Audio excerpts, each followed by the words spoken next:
Everybody, sit back down, sit back down.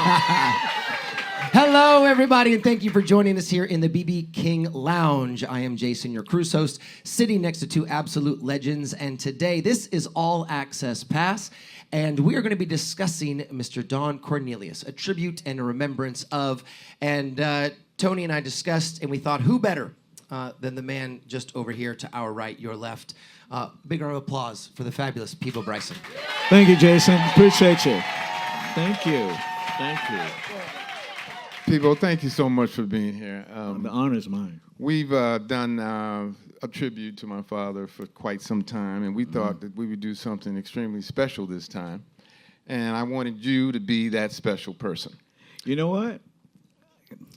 I'm probably one of the only artists that's never pissed Don off. So, I think that's probably one of my greatest accomplishments of all time.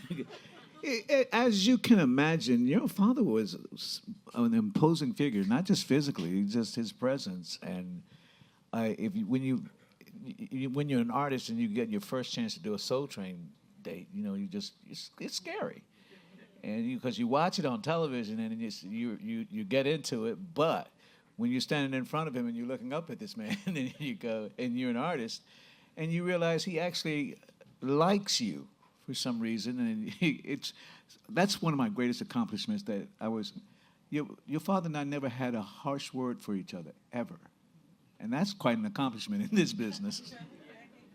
Do you remember your first appearance? I do. It was Capitol Records had done a really good job with songs like "Reaching for the Sky, Feel the Fire" and all that. It was. And finally, I felt like I had arrived at a certain place because it was going to be on Soul Train. It's like, still, if you think about it, the best times that you're going to have, even right now, if somebody were to form a Soul Train line right here, right now, start some music, it takes you back. You just go, and even if you've never been there, and you've seen it, you can't help but go down that Soul Train line. I'm sorry, that's just the way it is. And so he started all these traditions and all these things that we still, we can't hear Parliament without throwing it down. You gotta, it's like, he created something that cannot be recreated, actually can't be recreated. It can only be taken farther. And I have been trying and trying, and I'm still going to keep trying to get this man right here to continue that legacy. He's wearing the shoes that can get it done, and the Soul Train cruise is the best cruise on the planet. You know it. I know it. We all know it.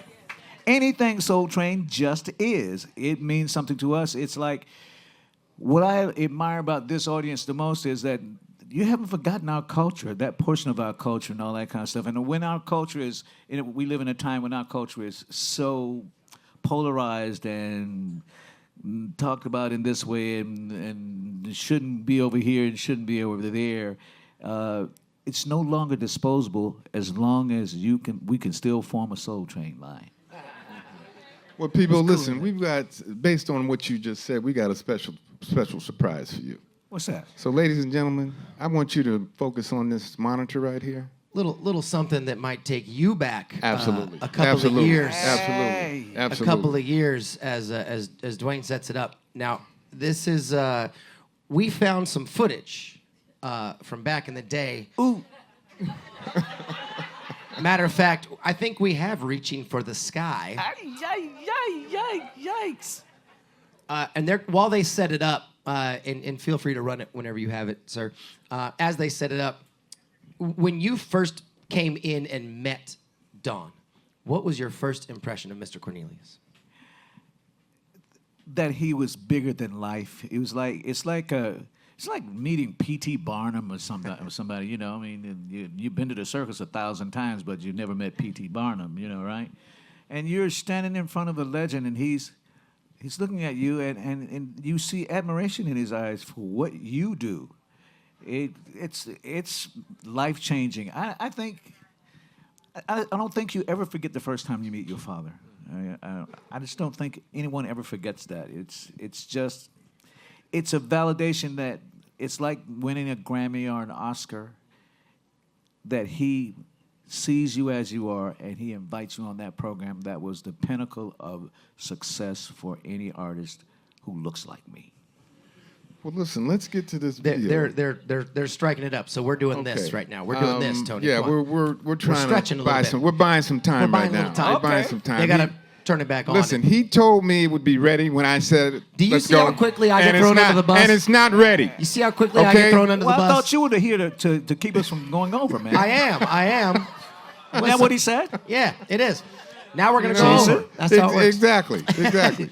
So imagine what my father would be doing right now. Exactly. Exactly. I'm just glad he's not here. I'm just saying. am I. You know, I bet you are. I never pissed him off either, and I'd like to keep it that way. I won't lie. But no, people, I just thought maybe that you would, I mean, it was just amazing to see the material. It's just amazing because everything that you're saying now happened. No It kidding. actually happened. Well, I'm remembering it. They say the memory is the first thing to go. I'm glad mine's still intact. I mean, it really is amazing. We hear a lot about, and I know this is a kind of a silly thing, but What? in all the interviews we've done down on the main stage, one of the things I always remember is people talk about the size of Don's hands, and that the first time he puts his hand on your shoulder, that is like a come to God moment. You feel small. You just do. You not just. It's not just a physical thing. This is a humongous man with a humongous, like we're talking Julius Erving hands. You know, Dr. J hands. It's like that's a. Okay, well, I think we're ready. I think we're ready to Just see cut this Mr. thing. Bryson off. That's fine. I think we're ready to see Let's it. go ahead and bring those house lights down a little bit, and let's Okay. take a little look at baby Peabo Bryson. Oh my God. With us, one of the very finest young singer-composers around today, as he joins us to do the title tune from his latest album on Capitol, entitled Reaching for the Sky. Let's get some hands together, gang, for Mr. Peabo Bryson.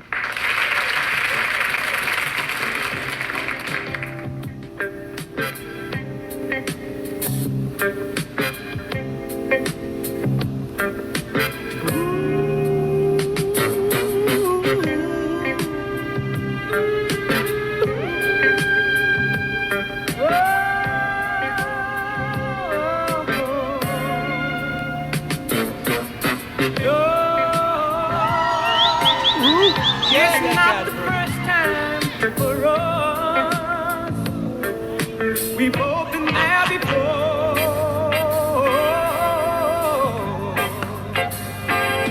It's just a chance. Scared to death. Every lover takes to find romance. If it's love you're searching for.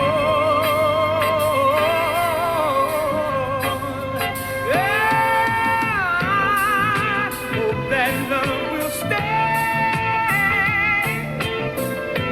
You just can't throw love away. No, no. I feel like reaching for the sky. Say it again. I said I feel like reaching for the sky. I'm so inspired, I wanna reach a little higher. Love may never come again. I'll be your lover and your friend. Yes, I will, girl. Love may never come again. Never come again. Come again. Ooh, never, never come again. That boy is scared to death. Never come again. Never come again. Time to look ahead and leave the past behind. If it's love you're searching for,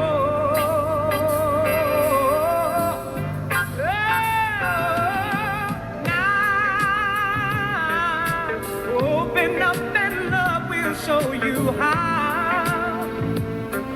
girl, it's you that I adore. Hey, you that I adore. Oh, I hope that love will stay. You just can't throw love away. No, no, no. I feel like reaching for the sky. Pretty bad lip syncing, ain't it? Say it again. I said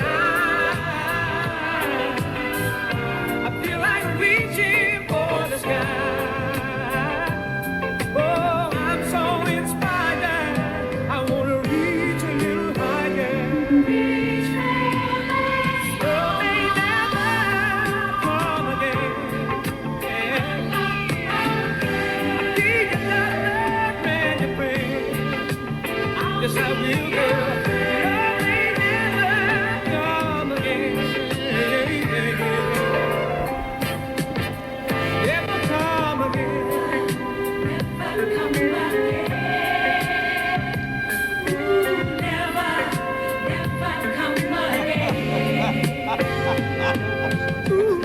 I'm just saying. I know, right?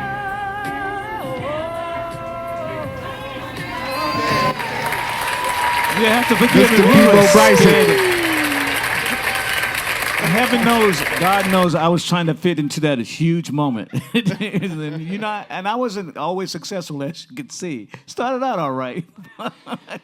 It's a tough moment to be in front of your father. It was a really tough moment. You want to do good. You want to do well for him. You want to do well for yourself. He inspired that without even asking you to do that. And I think that that's probably one of the most interesting things about him. He was inspiring in a very, not a silent way, because you could feel it when he would talk to you. You could feel it then. But he was encouraging when you weren't around, and that's the thing that I think that was unique about him. Well, how did you feel about that song in particular? I mean, that's a fabulous song. I mean, we all know it well. I mean, as far as who wrote it, the whole thing. I mean, what was the process with that? Actually, when I wrote those songs, I played them for my then record company, and they didn't like any of them. They didn't like Feel the Fire, they didn't like Reaching for the Sky, they didn't like anything on that album. And I...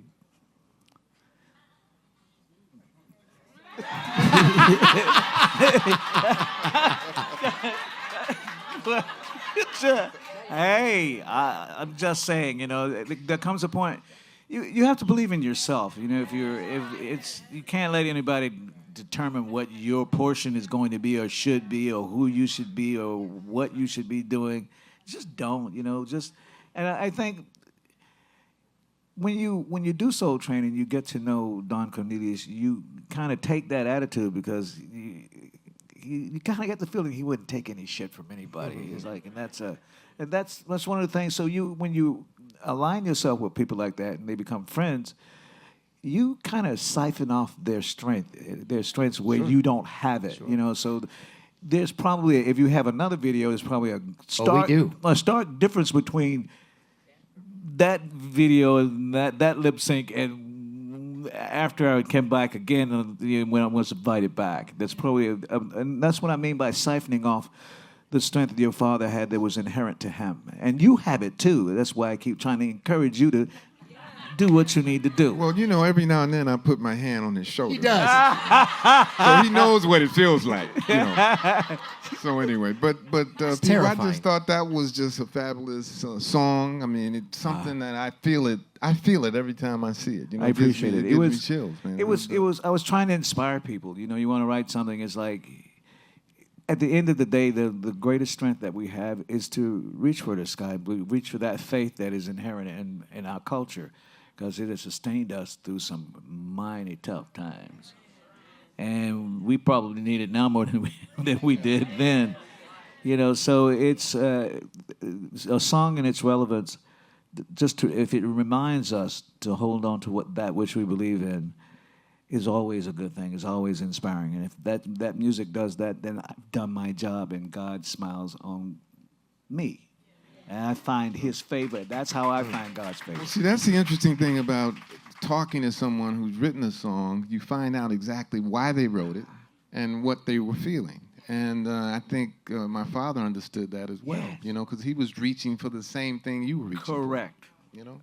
And it's not like See, you I'm didn't- getting chills right now talking about it. Because you know? I really your am. father asked similar questions. I mean, you know, in private conversation, he would ask you, what how'd you do that? You know, why did you do it? And trying to explain, I wrote "Feel the Fire" during a thunderstorm, and lightning hit the tree right outside my apartment and split it in half, right? And it was still smoking, and I was sitting at my Fender Rhodes piano looking out the window at it, and I was like, that's awful close. You know, it's, listen, it's God trying to tell me, God trying to tell you something. You know, it's one of those, you know, color purple moments where you don't know if but I looked at it as the tree was smoking, and I could actually feel the heat from it.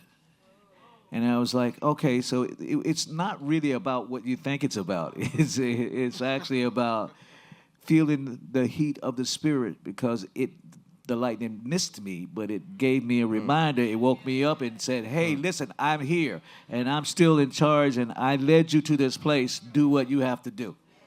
Unbelievable, unbelievable. So, Funny enough, he's talking about Feel the Fire, and let's see if he's going to get this one right, guys. we might have just dug deep and found exactly that. Let's kill house lights. Okay, we're back with Peabo Bryson. My lips and all. We had to do this twice, audience.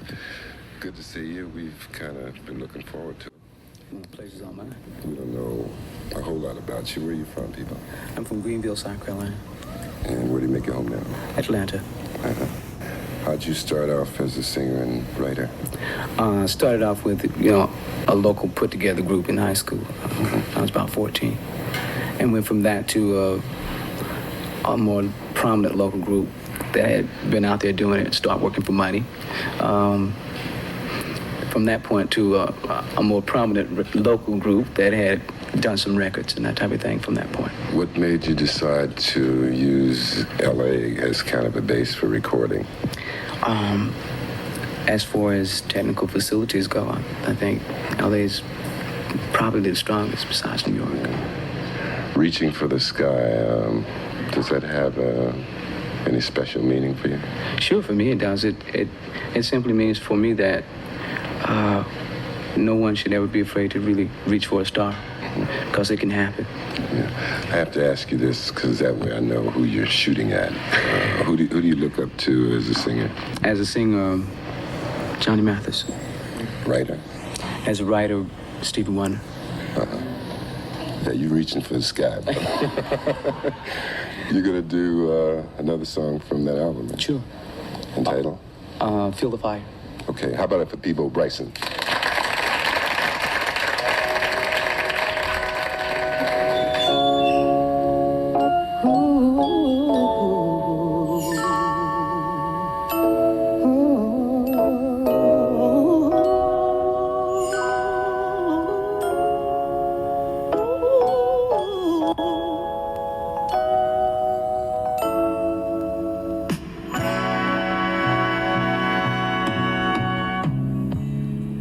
Something that you told me stayed in my head all night long. You wanted me to love you when you said, softly reach out and touch me. My love is in your hands.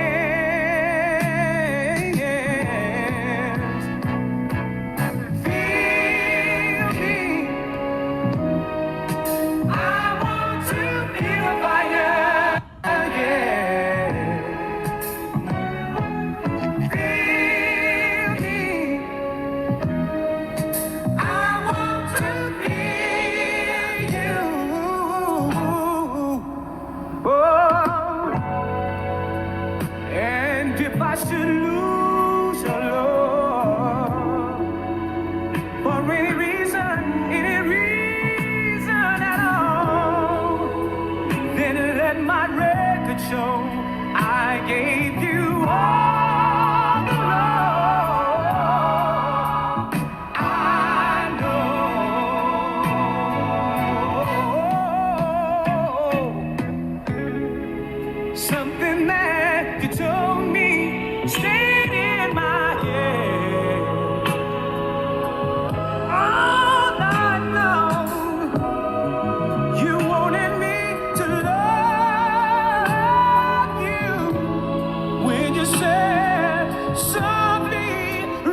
Peabo Bryson. Wow. Unbelievable. Can I ask a question? Go ahead, Jason. What does it feel like to watch yourself On in Soul Train? 1978 on Soul Train? You kept saying that's a terrified young man. What's it like watching that back? Watching it now, I'm grateful for that friendship that continued and gave me confidence. And later on, I would jump on a conversation as opposed to whatever that was. Please don't ask me any more questions. You know, no, it's like, yeah, it's like, just leave me alone. I'm just gonna be right here. You know, it's like, I'm just here to sing. yeah, I'm just here to sing this. I don't ask me any difficult questions. Whereas, I was fortunate enough to find through things like doing Soul Train, friendships with like pretty iconic people like Cicely Tyson. She helped me with my stage presence. It's like, Oh, that's yeah, I mean, it's fantastic. like it's kind of a cool thing, you know. She'd come to the concert and I'd say, "Well, what'd you think?" And she'd go, "Eh."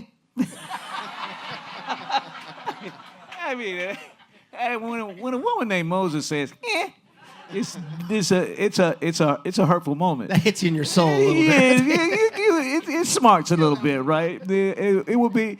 I probably would have cried if your father went, "Eh." You know, people, the one reason why I thought this was so interesting to me is that as he interviewed you, he was very serious about the Yeah. questions he was asking. He And wanted people to know me, to get to Yeah, know for me. sure. He was trying to draw. If you notice, he was trying to draw a personality out of me that I did not have, and a perception of myself that I did not have. He had it. I didn't have it. But that's one of the greatest gifts of Don Cornelius to me. He gave that to every artist that came on that program. And if I remember anything, I remember being inspired by that. Looking back at it, when you see it, you go, "Wow, I wish I did this," or "Wow, I wish I did." Sure. You know, there's 1,000 things you wish. And the lip sync was very difficult at that time too. Well, it was because I was all over the place in the studio. It's just like it's like my. It was actually my second record ever. So because I'd been telling this lie about Capitol Records wants me, and I was using it as leverage to try to get more money out of the record company I was with, as you do. And they had me hemmed up in the office one day, and I was like, "Okay, who exactly at Capitol Records are you speaking with?" Well, I'd met Natalie Cole, but she can't get anybody signed. Her manager was not interested in me at all. So I was about to confess when the receptionist came in and said, "I'm sorry to interrupt your meeting, but Peabo, you have a call from Larkin Arnold at Capitol Records." Listen. And I had no idea who he was, never heard of him. I turned around and I played it. I said, "I'm sorry, I have got to take this." So you guys talk among yourselves, but I got to take this. Well, what does that Sweating really as you say? walk What out. does that say about record companies and the audience in general? Who knows what? It sounds like the record companies doesn't know much at all, but the audience knows something different. Well, audiences always know more because they're looking for something different from what a record company is looking for. They're looking to find out who you are. One of the main reasons that I've been able to survive this long, because my career is a long one, and you don't have long careers like that. It's one of the reasons is there's a certain measure of sincerity that every person in this room expects from me and my music. Still to this day, there's a certain integrity that they expect in my music. I don't care what it is, new, old, who I'm working with. It doesn't matter. Other names don't matter, but they expect me to hold a certain standard. I'm not gonna put something together and put it out there and say, "Hey, you like it? It's me. I'm finished. I'm done. This is you're not gonna do that with an audience that's looking for your heart to be in whatever it is that you do. If you expected my heart to be in my music, that's why there's not a person in this room that doesn't have a Peabo Bryson story that about playing that music. I mean, now you were probably doing something you shouldn't have been doing. Yeah, but right? You know, so I mean, I was like, and then when I started to realize that sincerity was kind of across the board, and it broke down all these other barriers, was when I was in like grocery stores in like Kroger, not Kroger's actually Publix, and this blue-haired white lady was following me. I said, "She following me?"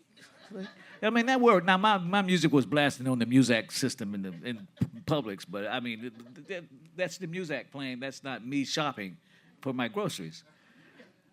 So I just went down a random aisle, and sure enough, there she comes pushing her cart. So she walks past me pushing her cart. She gets past me. She goes, "Mr. Bryson?" I go, "Yes, ma'am." She said, "I'm so ashamed to tell you what I was doing in the backseat of a car to your music."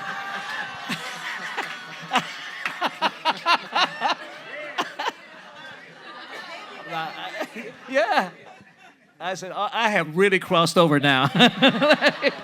Now, that's a crossover artist. I don't care what you say. You can't tell me anything. That just told me everything I needed to know.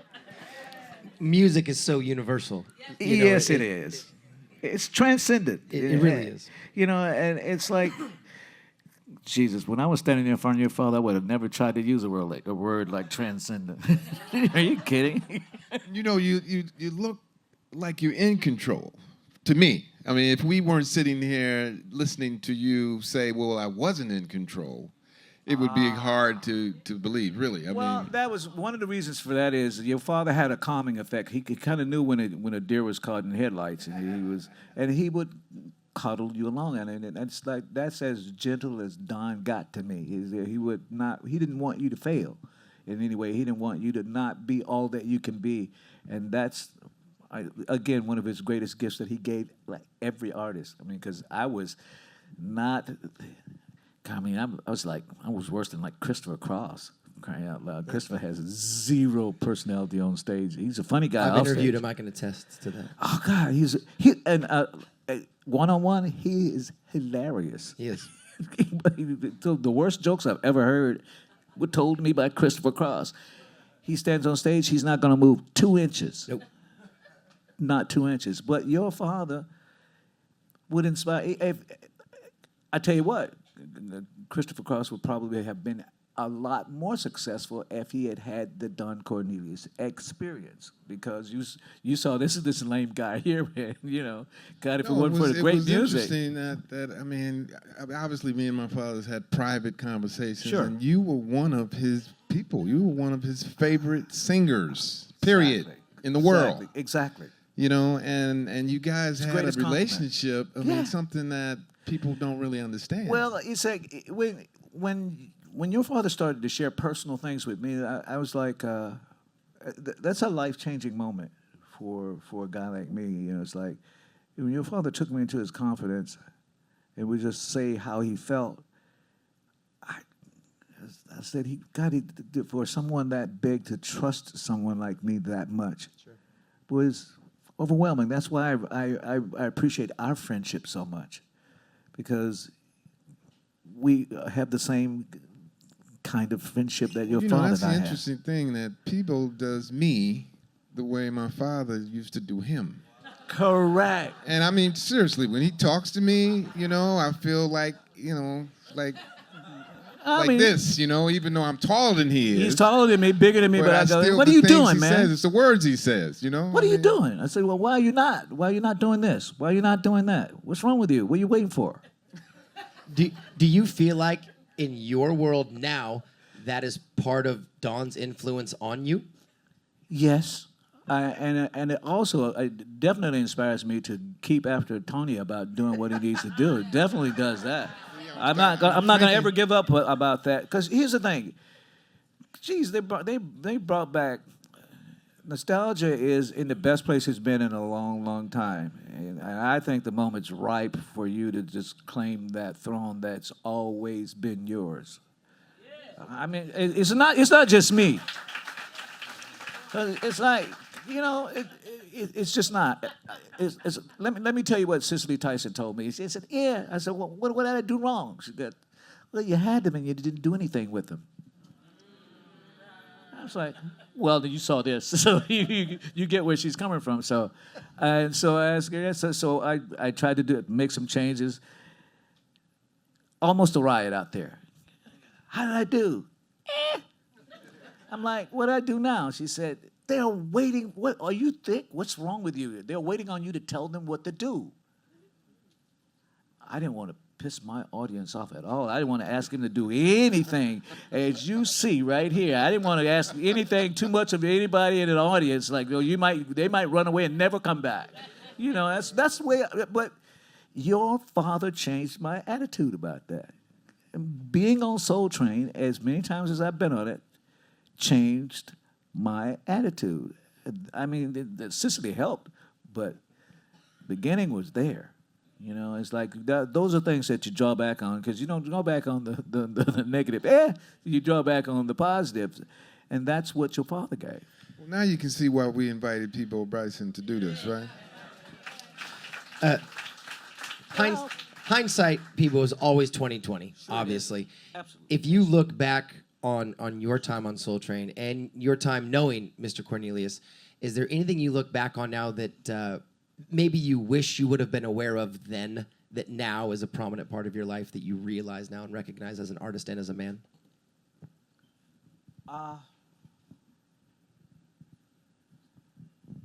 There is different kinds of strength, and there's quiet strength. Your father's strength was quiet, but it was loud at the same time. It was an oxymoron waiting to happen. It was, you don't think about it, but you start to actually emulate the people that, especially strong black men, for me in my culture, that come up, and you're actually associated with them in some kind. You get to know them in some sort of more intimate way. You emulate them. I don't care what you say, because there's a lot there to emulate. And I started to emulate your father's strength, the quiet strength. I mean, then he was always smarter than the next guy. And you don't think of a man who's that imposing as being an intellectual, but well-read and well-versed and well-traveled and all that. So I wanted to do all that. I set about going at the world like that because he went at the world like that. I wanted to walk out in any situation and have that kind of confidence that your father had. Your father had, and I saw it in him, and those are just a few of the things that I would take away. I traveled the world, and I immersed myself in cultures, read everything that I could possibly read, educated myself, made myself, how shall I put it? I am a Rhodes Scholar, not the RHOD one, the ROAD one. The fact that he spelled road wrong should let you know that it's not the RH. Exactly, exactly. That one is what I am. It's like if I could have a conversation with you in Japanese. I could have a conversation with you in French. I could have a conversation with you in Spanish. I could have I even know how to say thank you in Afrikaan.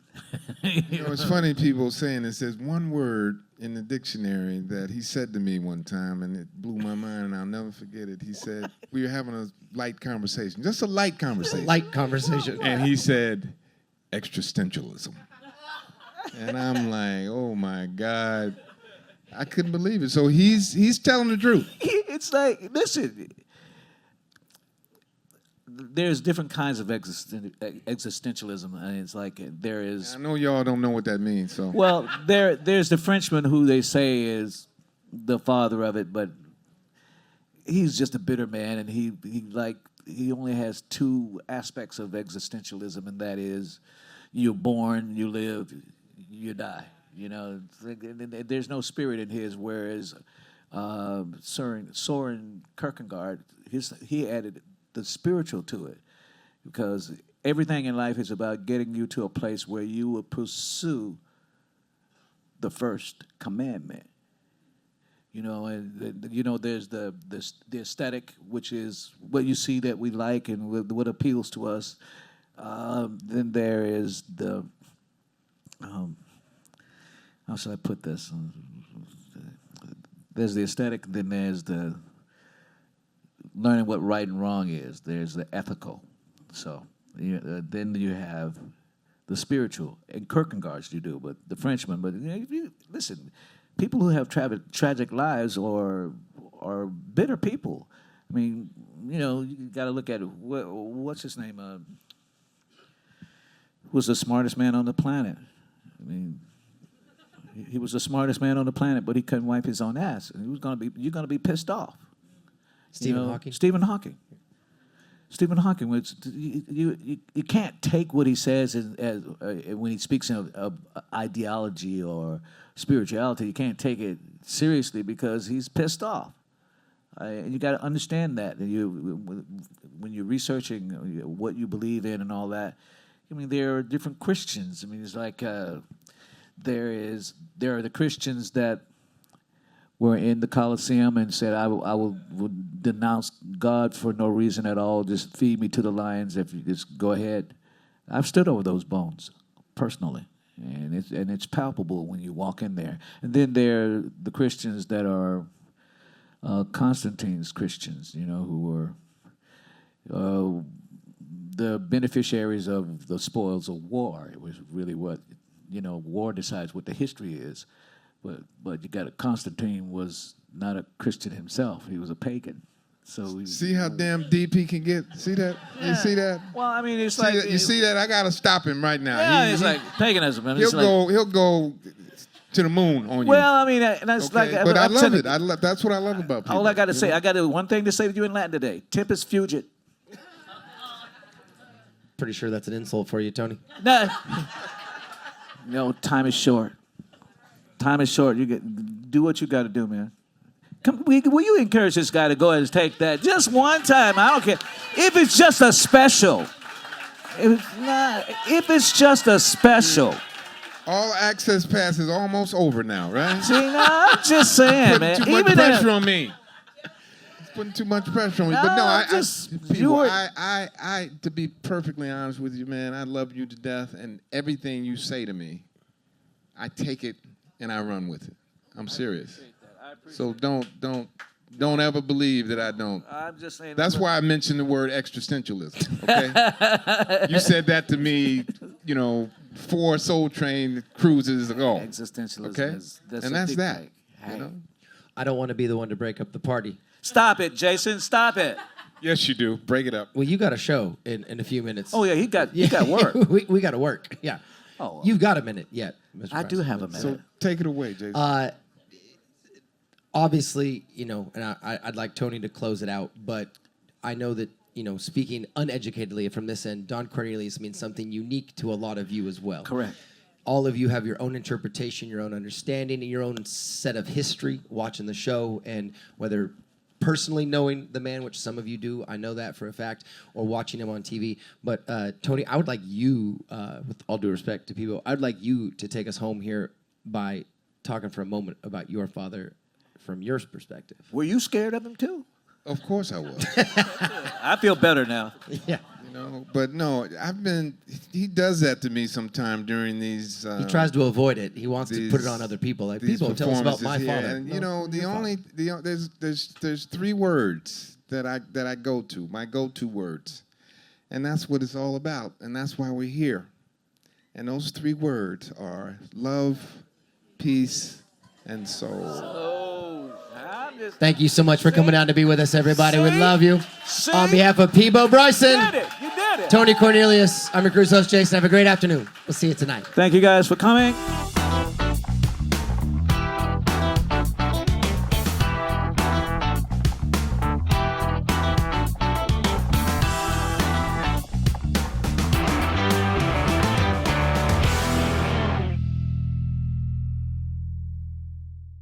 Announcing the Soul Train Cruise 2024, the ultimate family reunion for fans of classic soul and R&B.